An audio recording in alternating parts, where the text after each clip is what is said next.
You might be thinking that handling income differences in a relationship always leads to tension, but I'm about to share how we've managed it without any drama. And it's simpler than you think. Stick around, because I'll reveal something crucial at the end that will help you navigate any financial gap with ease. Let me take you back to when we first faced this. It's not uncommon for one partner to earn more than the other, but instead of letting that create an issue, we decided to tackle it head on. One thing we quickly realized was that it wasn't the income gap that caused tension. It was the way we thought about it. I'll explain why changing your perspective makes all the difference. First, we made a rule. We don't tie self-worth to income. This is the game changer. When we stopped associating financial contribution with personal value, everything shifted. One of the biggest mistakes couples make is measuring themselves against each other financially. But let's be real, it's the value you bring in non-monetary ways that counts just as much. Maybe your partner handles all the emotional labor or keeps things organized while you focus on the big picture. Those roles matter too. We also had a deep conversation about our goals. This isn't just about money, it's about where you want to go. When you're both aligned on the long-term vision, the differences in income don't matter nearly as much.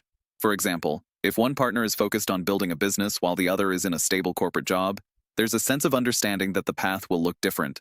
The key here is support, not competition. And then, there's the mindset around finances. We had to figure out how we viewed money in our relationship.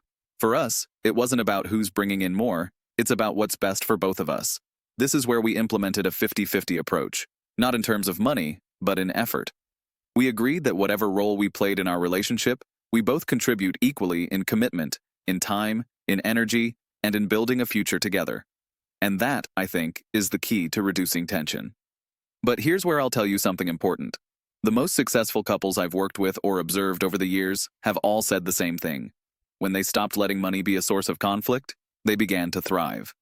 And what I've noticed time and again is that it's easy to get trapped in the who makes more comparison. But that isn't where real fulfillment comes from.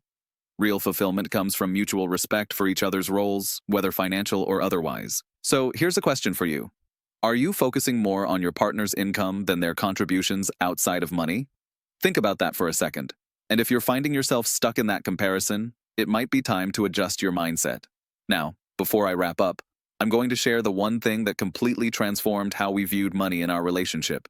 And it's simple. Shared financial goals. When you get on the same page about what you want, and you treat each other's income as a shared resource, it stops being a point of tension. You start working together for the same outcome. Now, if you found value in this video, consider subscribing. The best content is the one that isn't driven by hidden incentives like affiliate commissions. I promise you, I'm here to share honest, value-packed content to help you navigate life's biggest challenges.